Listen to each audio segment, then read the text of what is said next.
Përshëndetje, unë jam Klida Tani dhe sot do flasim për leksionin e antropometrisë.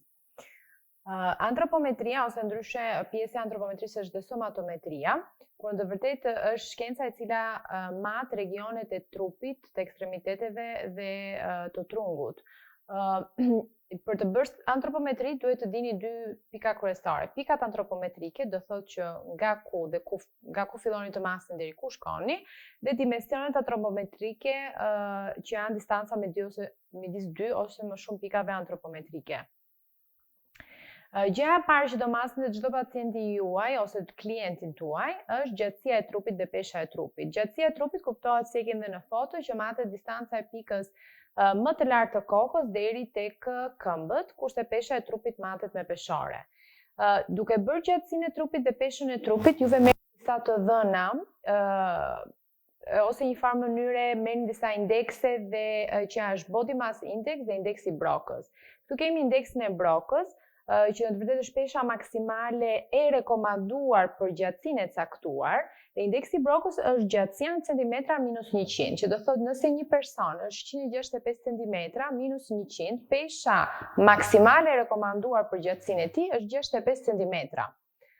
Por gjithsesi konceptohet në përgjithësi. Indeksi brokës i modifikuar është po e njëjta gjë gjatësia minus 100, po është pesha aktuale e pacientit minus gjatësinë minus 100, që do thotë nëse pacienti themi është 55 kg, kur në të vërtetë pesha e tij maksimale do ishte 65 kg, do thotë që pacienti është minus 10 kg. Dhe ose kundërta, nëse pacienti ju është 75 kg, kur në të vërtetë duhet ishte maksimumi 65 kg, kuptohet që është plus 10 kg më shumë se sa pesha e rekomanduar për gjatësinë e tij. Indeksi i dytë është body mass index, që është indeksi më i njohur në të vërtetë. Indeksi i body mass index është lidhja midis peshës trupore në kilogram dhe gjatësisë në katror. Dhe kur bëhet ky ekuacioni, pak a shumë del një numër i caktuar. Dhe në tabelën këtu kemi kategorizuar sipas numrit të caktuar në çfarë niveli është pacienti. Është në nivel nën peshe, në nivel normale apo në nivel mbi peshe ose dhe obeziteti. Body mass index dhe indeksi brokës janë indekse të përgjithshme. Thjesht shikojnë diferencën midis peshës trupore dhe gjatësisë. Dhe shikojnë një parametër të përgjithshëm. Nuk është që përcaktojnë nëse pesha ose zona më yndyrore është në pjesën e poshtme të trupit, apo pjesën e siperme të trupit, apo pjesën e mesme të trupit. Kështu që ndonjëherë mund të merret si kategori ose pikë kryesore të matjeve, por nuk mund të specifikohet për çdo pacient ose specifikat, pastaj duhet të bëni specifikime të tjera të dimensioneve të caktuar të belit, të ijeve dhe të trupit. Gjithashtu ekziston waist hip ratio, që në të vërtetë është përdorur si tregues i shpërndarjes së yndyrës midis belit dhe ijeve, dhe nëse shikoni ekuacioni është perimetri i belit në centimetra dhe përpjesësim për perimetrin e ijeve në centimetra, dhe shikohet përqendrimi, shikohet numri që del. Sipas numrit, prapë keni të kategorizuar, nëse e keni të ekuilibruar, që do thotë yndyrnat në pjesën qendrore të barku dhe te pjesa e ijeve është ekuilibruar kjo përqindja, apo ka më shumë përqindje ose më shumë zonë vjamore dhe yndyrore tek ijet, a më shumë zonë yndyrore tek pjesa centrale qendrore të barku. Tani, për të bërë matjen e perimetrit dhe gjatësisë së gjymtyrëve, të siperme dhe të poshtme, ka disa pika antropometrike ku duhet të bazoheni. Gjatësia e gjithë gjymtyrës së siperme bëhet nga akromioni deri tek gishti i tretë. Vendosni metrin e thjeshtë, metër të thjeshtë do merrni, do e vendosni te akromioni dhe pastaj do të shkoni deri te gishti i tretë i pacientit. Pacienti e mban dorën edhe dorën të vendosur anash të lishme anas trupit. Si gjendet akromioni? Kjo është pjesa më e rëndësishme. Vendosni dorën tuaj tek midis kampës dhe artikulacionit glenohumeral, nëse nuk e dini si ta gjeni, dhe pacienti bën ekstra dhe intrarotacion ose bëni ju në formë pasive ekstra dhe intrarotacionin e pacientit. Logjikisht akromioni nuk duhet të lëvizi, nuk duhet të ndjeni lëvizje të akromioni, sepse akromioni është pjesë e skapulës. Nëse filloni ndjeni lëvizje poshtë dorës tuaj, atëherë ajo është koka e humerusit, do thotë që jeni më poshtë se sa duhet. Që shkoni pak më sipër dhe akromioni është shumë prominent, pothuajse gjendet te të gjithë pacientët, vetëm te pacientët pak më të mbushur ose obez në pjesën e supeve, atëherë mund të jetë pak më e vështirë për të gjendur. Gjatësia e krahut dhe e parakrahut, prap vendosni metrin te akromioni deri te procesus styloideus radi, dhe procesus styloideus radi është pika më prominente afër kyçit të dorës poshtë gishtit të madh. Pastaj gjatësia e krahut matet nga akromioni deri tek epicondylus lateralis humeri. Si gjendet epicondylus lateralis humeri? Logjikisht, nëse bëni fleksion të brylit, atëherë keni olekranonin, që është pika më prominente e brylit, dhe pastaj keni dy pika të tjera, që është epicondylus medialis humeri dhe lateralis humeri. Dhe këto bashkë me olekranonin formojnë një lloj trekëndçi të vogël. Këndet, kur kapni pikat prominente në këto ansore dhe drejtoni brylin tuaj ose të pacientit, do shikoni që epicondylus lateralis humeri pothuajse largohet nga dora juaj. Nuk është aq i dukshëm dhe aq i palpueshëm se sa është epicondylus medialis humeri. Kështu që kjo është një mënyrë, dhe tek videot praktike do të tregojmë akoma më mirë se si palpohet dhe gjendet. Pastaj kemi gjatësinë e parakrahut, që e masim nga olekranoni deri tek procesus styloideus ulne, që prapë është shumë e palpueshme në pjesën e jashtme të gishtit poshtë gishtit të vogël. Dhe keni dhe gjatësinë e dorës, që është nga mesi i procesus styloideus radi dhe ulne deri te gishti i tretë i pacientit, e masni gjatësinë e dorës të pacientit. Këtë gjë, gjatësinë e masni anën dorën e majtë dhe krahun e majtë dhe krahun e djathtë ose ekstremitetin e majtë dhe të djathtë, dhe shikoni diferencat midis tyre. Më pas, pasi masni gjatësinë, do masni dhe perimetrin. Perimetri i relaksuar i krahut dhe perimetri i tkurur, ose më mirë i gjatkurjes së krahut. Te perimetri i relaksuar i krahut, pacienti ka dorën të relaksuar anash trupit dhe juve do vendosni metrin tek zona që mendoni që është më e madhe të pjesa e krahut. Ajo që mendoni që është më e madhe, vendosni perimetrin dhe e masni. Më pas, pacienti do ta tkuri bicepsin dhe tricepsin në formë izometrike dhe do bëj 90 gradë abduksion të glenohumeralit, 90 gradë fleksion të bryt, do tkuri bicepsin në zonën e tkurjes dhe të tkurjes më të madhe të bicepsit, do vendoset prap perimetri dhe do matet perimetri i krahut. Dhe bëhet diferenca midis perimetrit të tkurshëm dhe perimetrit të relaksuar. Dhe shikoni me sa centimetra ndryshon. Logjikisht duhet të ndryshon me disa centimetra, nëse nuk ndryshon me asnjë centimetër, do thotë që pacienti nuk ka masë muskulare të bicepsit dhe tricepsit. Perimetri i parakrahut, prap matet, mendoni ta ndani parakrahun në 3 pjesë, dhe 1/3 më proksimale e parakrahut, vendosni metrin rreth e përqark, që është zona më e madhe prapë e parakrahut, dhe shikoni perimetrin e parakrahut se sa i madh është. Më pas shkoni te perimetri i kyçit, që është rreth e përqark procesus styloideus radi dhe ulne, dhe shkoni te perimetri i metakarpeve, që është perimetri që matet midis metakarpit të dytë dhe të pestë.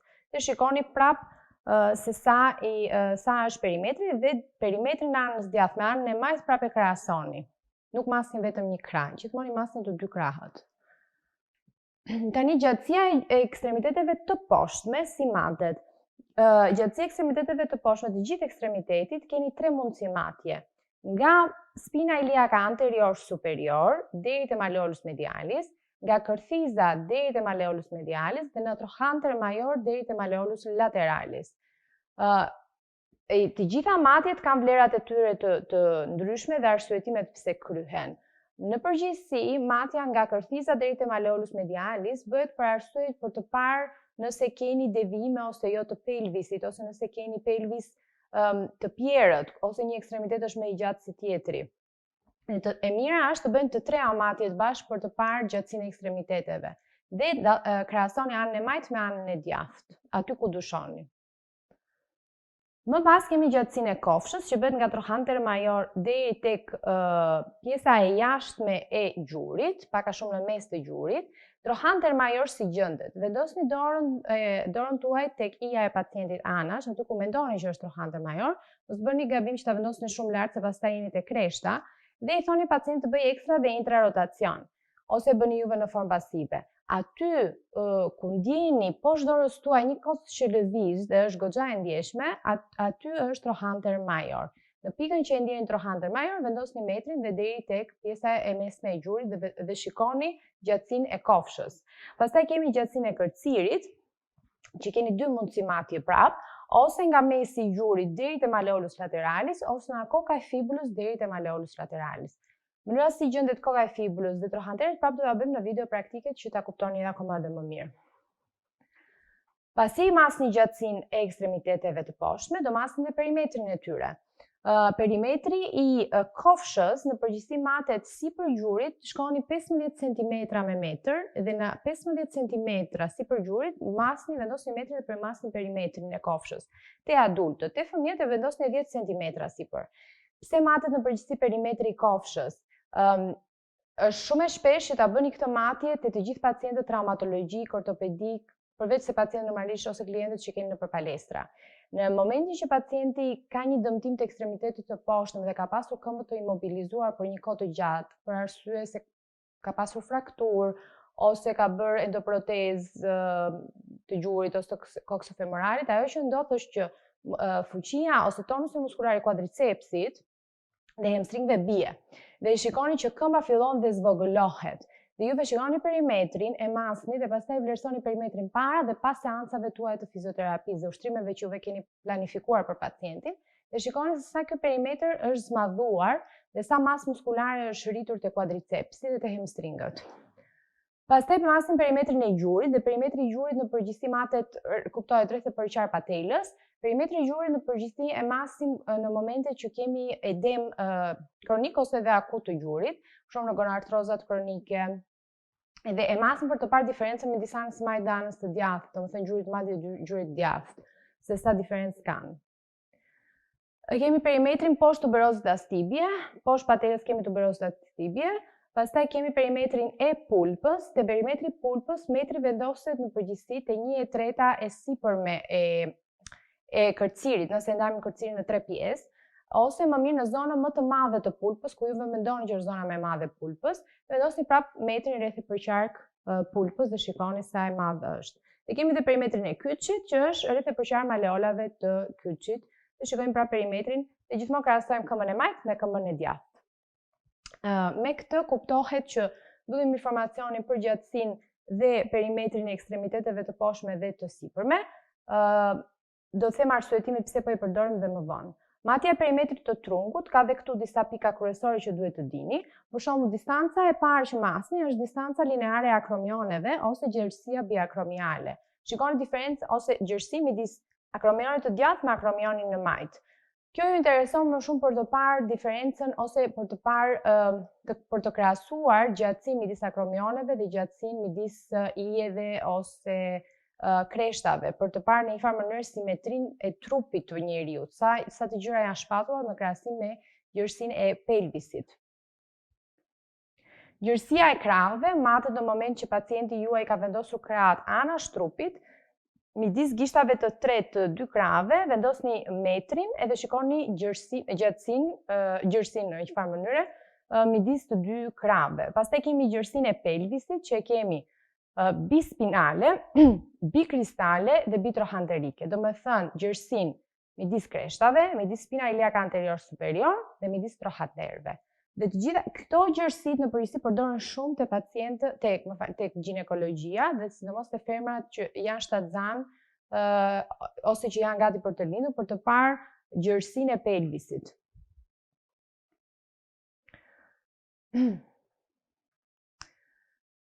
Pastaj kemi perimetrin e gjoksit që do masim. Këtë do ta shpjegojmë dhe shumë te pjesa praktike sepse është shumë e rëndësishme sidomos te pacientët ose te fizioterapia respiratore. Perimetri i gjoksit matet ose në zonën mezosternale ose ksifosternale, që do thotë ose metrin e vendosni në mes të sternumit dhe rreth e përqark kraharorit vendosni metrin, ose në zonën ku është procesi ksifoideus në fund të sternumit dhe vendosni prap metrin rreth e përqark kraharorit. Masni perimetrin që është në qetësi dhe pastaj do bëni amplitudën e frymarrjes. Pacienti juaj kur keni vendosur metrin të liruar rreth e përqark kraharorit, pacienti juaj merr frym maksimalisht dhe juve shikoni se sa ndryshon perimetri, sa zgjerohet perimetri.